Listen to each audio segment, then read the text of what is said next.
The recent discovery of Gustav Klimt's masterful 1917 portrait of Fräulein Lieser, missing for almost 100 years, and one of the last paintings Klimt finished before his death, is a major event in the world of art and of modern culture. It is a stunningly beautiful work, and her face is hypnotic. And there's a sense in which a discovery of a new poem or play or novel or painting by a great writer or artist transforms, even if only a little, our total sense of the artist and of all their works. We may be moved by Klimt's fiercely erotic Danae, but our experience of that painting, in turn, is fueled by the intense intimacies of Klimt's The Kiss or his Adam and Eve. What's more, Klimt's work exists as much more than just visual images that hang on museums' walls or are etched in our minds.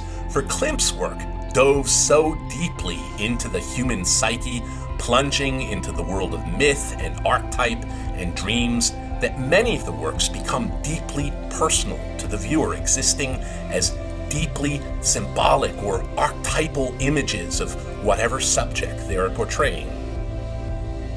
For example, we all face the miracle of birth and the unconscionable reality of our own always impending death in private ways. And yet Klimt's 1911 Death and Life gives us an image of those mysterious cycles, so inviting, alluring, and mysterious that the image itself swims into our psyches as a core imago or image or symbol of the mysteries of birth and death. A public image, but also profoundly private to each of us who love that painting. And I mentioned the fierce erotics of Gustav Klimt's Danae painting. Now, Danae, at the moment of her impregnation by Zeus, who comes to her in the form of a golden shower or flood of gold raining down upon her, has been a favorite subject of countless artists. The very fact that we are literally watching the impregnation that results in Perseus is fascinating enough, but it is also one of those subjects where the flood becomes much more than literal gold and so becomes an intensely erotic tableau, at least in an emotional core sense about sex and flooding and Danae's face usually expressing a degree of rapture that becomes a huge part of the painting.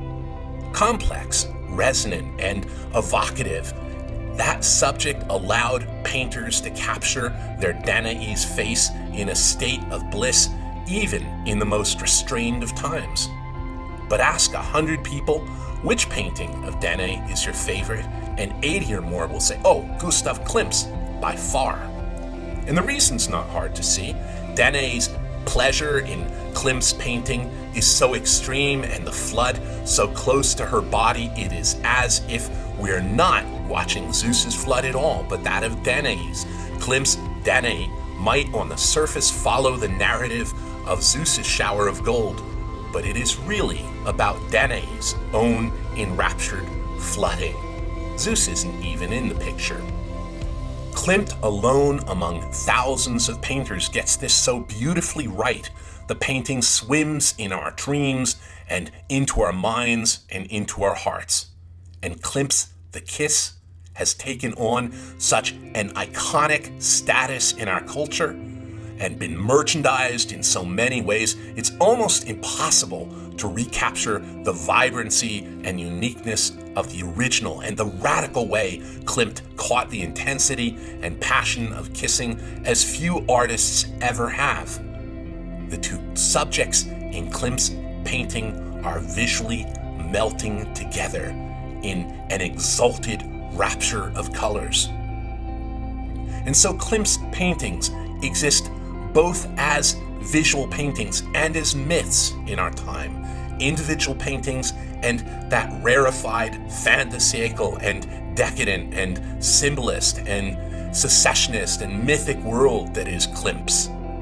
And now, a new painting emerges to transform and enrich that world of Klimt.